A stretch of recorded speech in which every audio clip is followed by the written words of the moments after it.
तो आप सभी को नमस्ते प्रणाम। मैं आपका अपना ठाकुर प्रखर सिंह और रात के 10 बज चुके हैं और कहानी का जो सिलसिला है वह दस्तूर जारी है। आज की कहानी सुनाऊं, आज की कहानी बताऊं उससे पहले आप लोगों की एक छोटी सी मदद, एक छोटी सी सलाह चाहिए।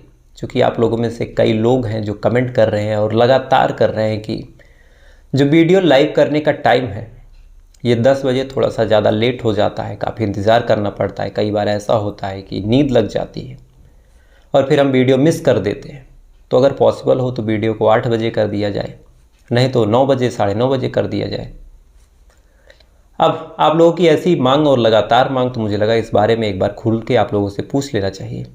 लेकिन इस सवाल को आप ध्यान से समझें उससे पहले कुछ बातें हैं जो मैं आपको बताना चाहता हूँ। दरअसल जब मैं 10 बजे वीडियो लाता हूँ आपके लिए, लाइव करता हूँ, तो 7 बजे तक मैं एकदम शांत बैठा रहता हूँ। 5 बजे तक तो एकदम शांत, टॉपिक और सारी चीज़ें पूरा ओवरव्यू लेके कहानी का बैठा रहता हूँ। 5 बजे तक इंतज़ार करता हूँ कि मामला अगर कोर्ट में गया है तो कोर्ट ने क्या फ़ैसला सुनाया है, क्योंकि कोर्ट का फ़ैसला ही हम सबके लिए आखिरी फ़ैसला माना जाता है।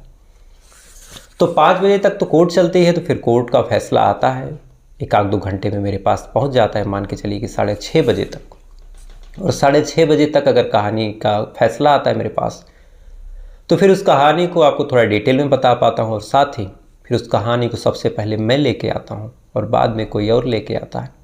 तो कायदे से जो एक लांछन मेरे ऊपर बहुत बार लगा कि आप किसी को कॉपी करते हैं, तो शायद उस कहानी को आप फिर 1-2 दिन बाद उनके चैनल पे पाते हैं, तो फिर कहते हैं कि उन्होंने आपको कॉपी किया। तो खुद की बदनामी होने से अच्छा है, खुद के ऊपर लांछन लगने से अच्छा है कि थोड़ा सा लेट ही हो। तो मुझे लगता है कि ये एक फैक्टर है जिस वजह से मैं थोड़ा लेट करके सुनाता हूँ, लेकिन थोड़ा कहानी जो है ताज़ी आपके पास लेके आता हूँ। इसके बावजूद मैं अभी एक कम्युनिटी पोस्ट करूँगा, उसमें ऑडियंस पोल करूँगा, और जिस टाइम को सबसे ज़्यादा वोट मिलेगा लाइव करने का, फिर 1-2 दिन बाद उसी टाइम पे वीडियो आएगी। चूँकि आप ही से चैनल है और आप ही सब कुछ है, तो जो आप चाहेंगे वही होगा। अब आते हैं आज की कहानी का रुख करते हैं। और आज की कहानी सुना उससे पहले कल अगर आपने शम्स ताहिर खान सर की कहानी सुनी होगी, वैसे तो आजकल मैं सुनता नहीं, लेकिन पता नहीं क्या टाइम था और किस्मत थी कि मैं सुना। और उस कहानी की स्टार्टिंग में उन्होंने एक लाइन बोली थी कि पुलिस वाले कैसे रस्सी का सांप बनाते हैं। तो आज जिस कहानी के साथ मैं हाजिर हुआ हूँ, इस कहानी में आप देखेंगे कि पुलिस वाले सांप की तो रस्सी बनाते ही हैं, लेकिन कभी कभार ऐसा होता है कि अगर उनके सामने सांप हो तो अपने मदमस्ती में, अपने मौज मस्ती में और अपने लापरवाही में कई बार ऐसा होता है कि सांप उनके सामने होता है, कातिल उनके सामने होता है, गुनहगार उनके सामने होता है, फिर भी उसे महज रस्सी समझ के इग्नोर कर देते हैं और बाद में वही सांप आके उन्हीं को डसता है। आज की कहानी में ठीक ऐसा ही कुछ हुआ। आज की कहानी उत्तर प्रदेश की है। उत्तर प्रदेश में एक जगह है नोएडा, किसी पहचान की मोहताज नहीं है जगह। इसी में एक जगह और भी है, गौतम बुद्ध नगर। और इसी गौतम बुद्ध नगर में एक गांव है काम बख्शपुर। दरअसल इसी काम बख्शपुर में एक आदमी जिसका नाम जोगेंद्र उर्फ लाला अपनी पत्नी के साथ, बाकी अपने भाई के साथ, अपनी भाभी के साथ, पूरे परिवार के साथ रहता था। नई नई शादी हुई थी, अभी साल 2015 में शादी होती है। शादी होने के बाद फिर एक बेटा होता है, बेटा धीरे धीरे बड़ा होता है, 6 साल का बेटा भी था। अब पूरा परिवार ठीक ठाक तरीके से रह रहा था, ज़्यादा कुछ पैसे नहीं थे, ज़्यादा कुछ कमाई नहीं थी। जो भी छोटे मोटे काम, छोटी मोटी नौकरी, यही सारी चीज़ें जोगेंद्र करता और बाकी लोग करते, और इसी से अपना पेट पालना, अपने बीवी बच्चों का पेट पालना, ये सारी चीज़ें चलती रही। धीरे धीरे वक्त गुजरा, समय बीता। 2015 में शादी हुई थी, 2020 आ गया, 2021 आ गया, 22 भी आया और 23 भी आ गया। और इसी बीच एक डेट भी आ जाती है, 8 मार्च साल 2023। यानी अगर आप अपने दिमाग पे जोर दें तो 8 मार्च वही तारीख है जिस तारीख को होली थी। अब होली आती है, तो होली आने के बाद फिर पूरे इलाके में एक तरह से धूम मचती है। लोग होली खेल रहे हैं, सुबह से निकले हैं, कोई मिलने आ रहा है, कोई किसी के घर जा रहा है, किसी को रंग लगा रहा है। सारे लोग एंजॉय कर रहे हैं। देवर जो है अपनी भाभीयों से रंग खेल रहे हैं और बच्चे जो हैं अपने साथ के लोगों से खेल रहे हैं। बड़े लोगों की अलग होली है। अब सारे लोग एंजॉय कर रहे हैं, धीरे धीरे होली बीती, शाम हुई। अब अबीर खेलने का जो टाइम है वो शुरू हुआ। लोग अबीर खेल रहे हैं, एक दूसरे के घर जा रहे हैं, और इसी बीच कुछ लोग जोगेंद्र लाला के घर आते हैं। घर पे आते हैं तो देखते हैं कि सारे लोग तो हैं, लेकिन अब जब छोटी वाली भाभी यानी सरिता जो कि जोगेंद्र की पत्नी है वो खोजी जाती है तो पता चलता है कि भाभी गायब। अब शुरुआत में कुछ लोगों को लगा कि भाभी कहीं छुप रही होंगी, क्योंकि भाभी अभी महज 26 साल की।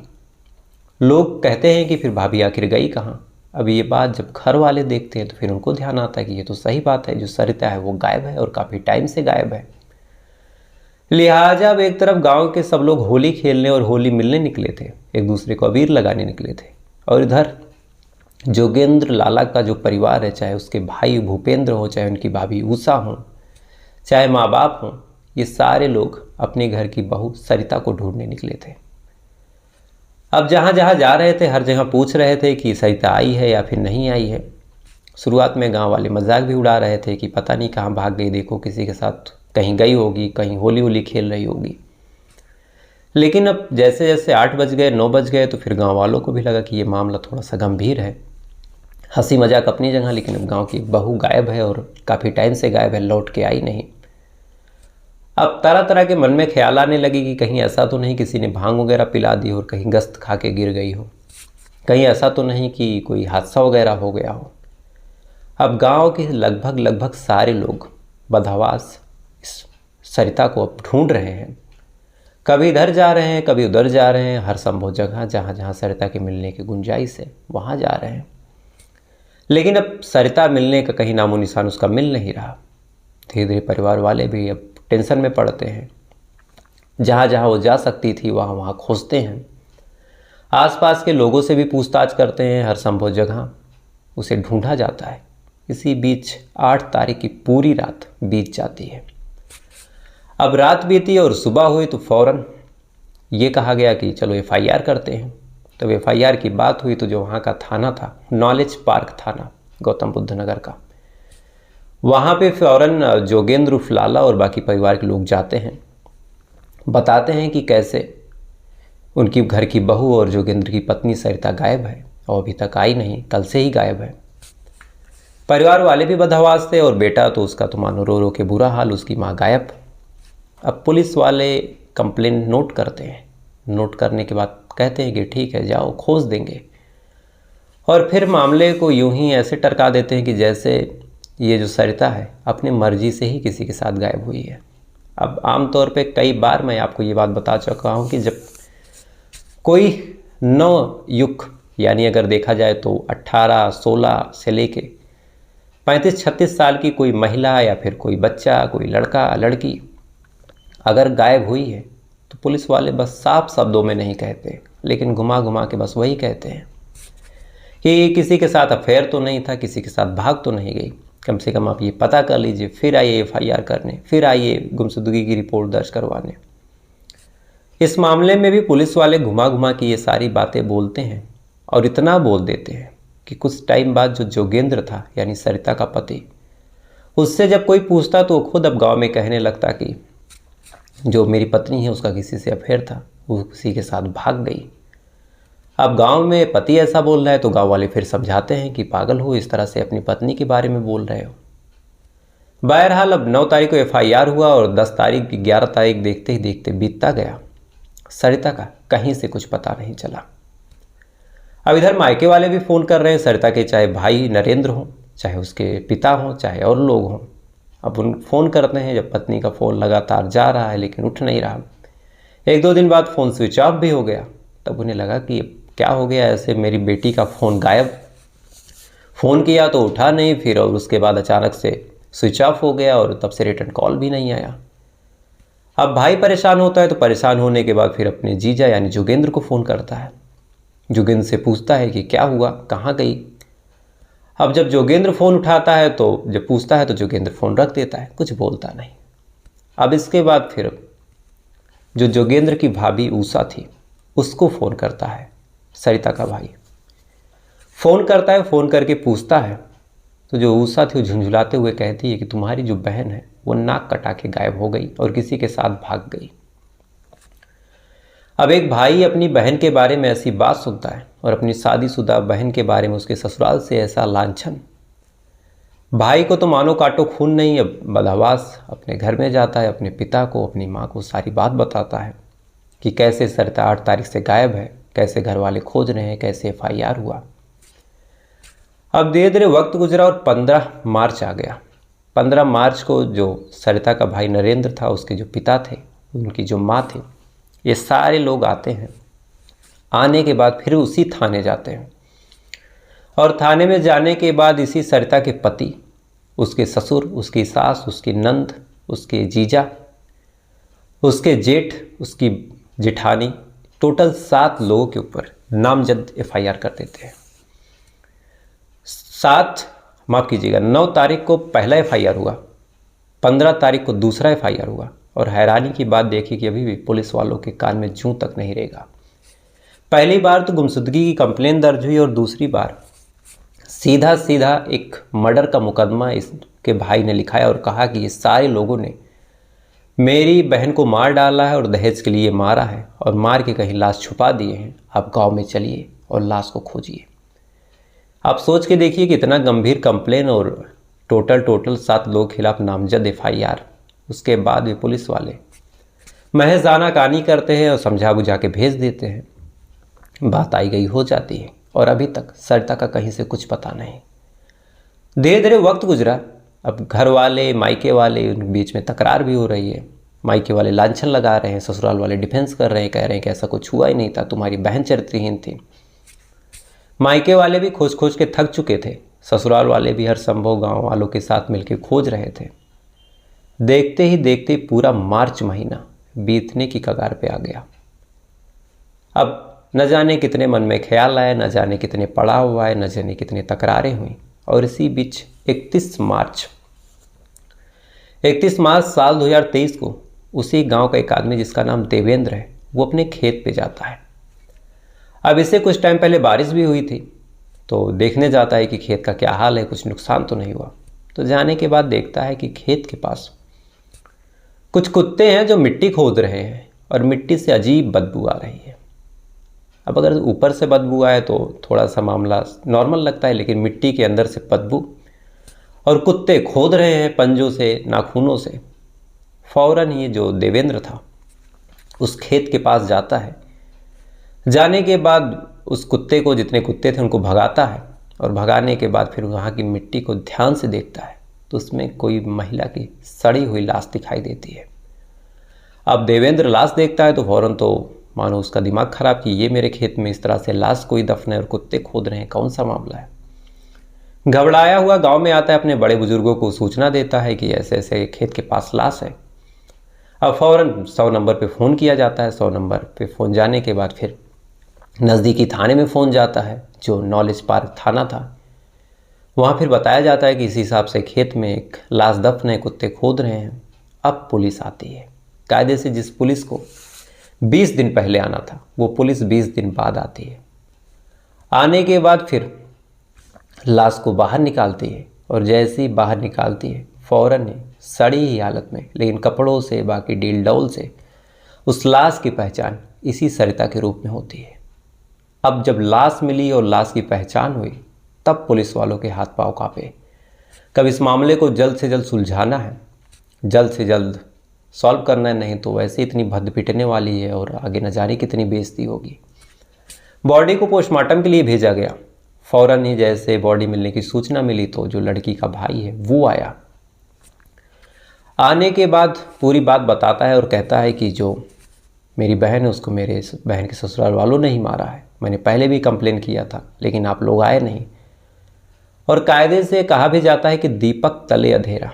अगर इस मामले की जांच पुलिस वाले अपने थाने में बैठे हुए भी करते तो भी ये मामला खुल जाता, लेकिन उन्होंने इतनी भी जमात उठाने की नहीं सोची।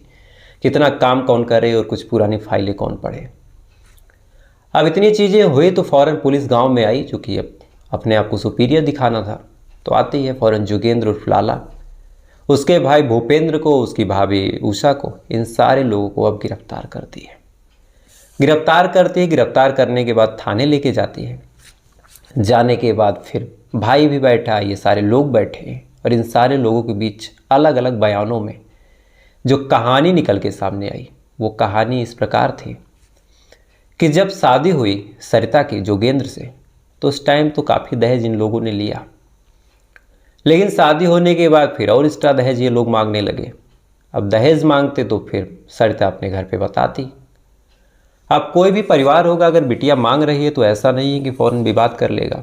ससुराल वालों की डिमांड को पूरी करने की हर माँ बाप कोशिश करते हैं, और यही कोशिश सरिता के माँ बाप ने भी की। जहाँ तक संभव था पैसे वगैरह दिए, जहाँ तक संभव था चीज़ें ला ला के दी।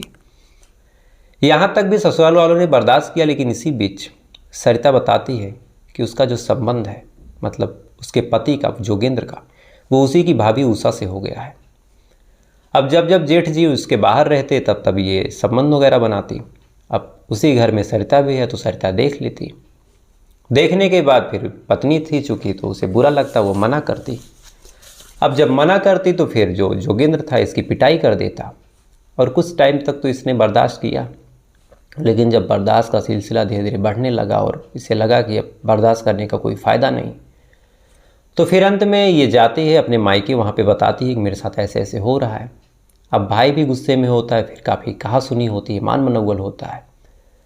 चीज़ें फिर नॉर्मल करने की कोशिश की जाती है, लेकिन जो जोगेंद्र था उसका संबंध उसी की भाभी से लगातार होता रहता है। अब आए दिन ये देखती, आए दिन ये सारी चीज़ें चलती, आए दिन दहेज के लिए भी प्रताड़ित किया जाता।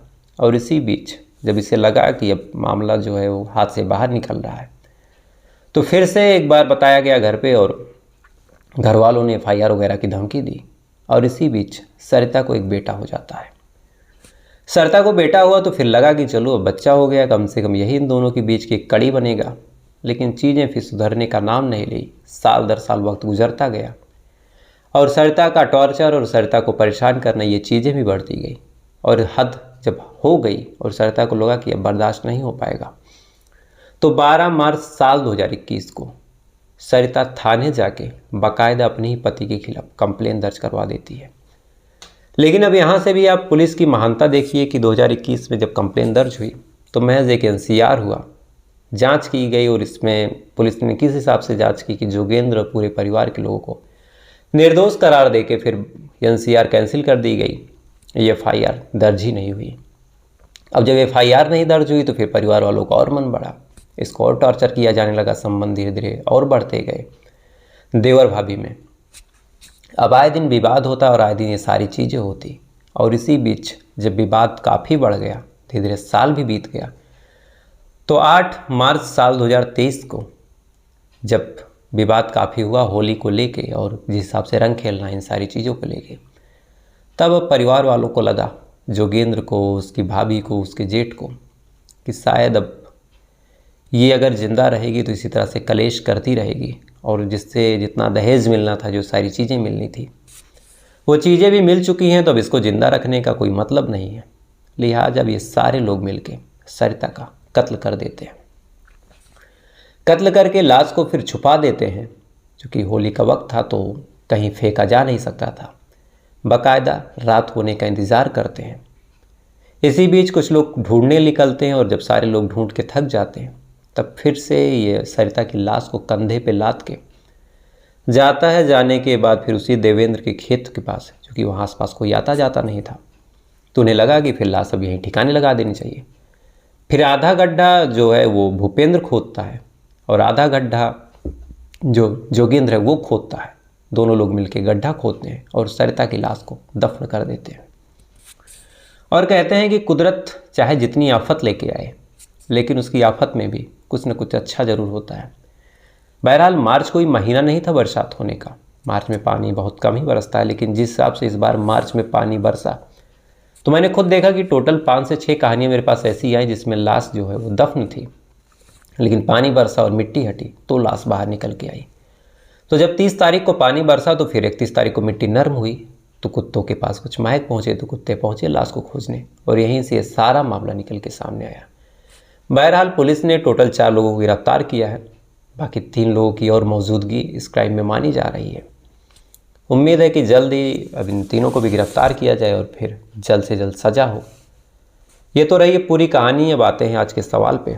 और कल मैंने जो सवाल पूछा था कि भारत ने डिफेंस के क्षेत्र में, यानी रक्षा के क्षेत्र में एक नया कीर्तिमान हासिल किया, एक नया रिकॉर्ड बनाया है, तो इस सवाल का जो जवाब है दरअसल वित्तीय वर्ष जो साल 2022 और 23 है, इस 22-23 के वित्तीय वर्ष में यानी टोटल एक साल में भारत ने 16,000 करोड़ रुपए का डिफेंस सिस्टम बेचा है। अब इतना बड़ा डिफेंस सिस्टम बेचना, देश दुनिया में सप्लाई करना, लगभग 85 देश ऐसे हैं जिन्होंने 22-23 के अंतर्गत हमसे डिफेंस की चीज़ें खरीदी, चाहे जो कोई मिसाइल हो, चाहे कोई और सुरक्षा यंत्र हो, चाहे वो टैंक हो, चाहे वो एयरक्राफ्ट हो। तो ये भारत के लिए और देश दुनिया में भी भारत का एक नया परचम है जो लहरा रहा है। और साल 2016 से इसको कंपेयर किया जाए तो लगभग 10 गुना बड़ा ये एक्सपोर्ट था। और 16,000 करोड़ रुपए तो कई बार ऐसा होता है कि कई देश के पूरे एक तरह से जीडीपी से भी ज़्यादा है। तो इस सवाल का सही जवाब दिया है। और इस सवाल के बारे में एक लाइन और बोलना चाहूँगा कि इस सवाल को जो सबसे पहले और सबसे सही जवाब दिया वो है आतिफ इकबाल, और ये पाकिस्तान से है। तो आप सोच के देखिए कि अगर पड़ोसी मुल्क वाले भी हमारे देश के बारे में इतना जानते हैं तो कम से कम हम सबको तो इस बारे में पूरी जानकारी होनी चाहिए थी। आतिफ इकबाल जी हैं पाकिस्तान से, महेंद्र मीना जी हैं, राजेश बजगोती जी हैं और मोहम्मदीन खान। टोटल 4 लोगों ने सही जवाब दिया। तो आप चारों लोगों को दिल से आभार। इतनी सही जानकारी आप रखते हैं, अपने देश दुनिया के बारे में अवेयर हैं। अब आते हैं आज के सवाल के बारे में। और आज का सवाल बड़ा सिंपल सा है और आपने अक्सर सुना होगा कि कोई दुनिया में आया है तो उसे जाना होगा, यानी मृत्यु एक अटल सत्य है और सबको मरना है। कोई ऐसा नहीं है जो मौत से बच जाए, लेकिन एक जीव ऐसा है जिसकी देखा जाए तो जैविक रूप से वो कभी मरता नहीं है, वो अमर है, बशर्ते उसको मारा ना जाए, उसको कत्ल न किया जाए। तो नेचुरल तरीके से वो कभी मरता नहीं, वो जिंदा रहेगा, सदी युग युग तक जिंदा रहेगा। तो ऐसा कौन सा जीव है? अगर आपको इसके बारे में जानकारी हो तो कमेंट करके बताइएगा। और साथ ही जो मैंने आपसे शुरू में पूछा था कि टाइम कितने बजे किया जाए, 10 बजे ठीक है या फिर 8, 9, 10, इन तीनों में से कोई एक टाइम। तो इन दोनों सवालों के जवाब जरूर कमेंट कीजिएगा। तो आपसे कल फिर मुलाकात होगी किसी दूसरी कहानी के साथ। तब तक अच्छे रहिएगा, खुश रहिएगा, अपना ख्याल रखिएगा, अपने देश का ख्याल रखिएगा। जय हिंद, वंदे मातरम।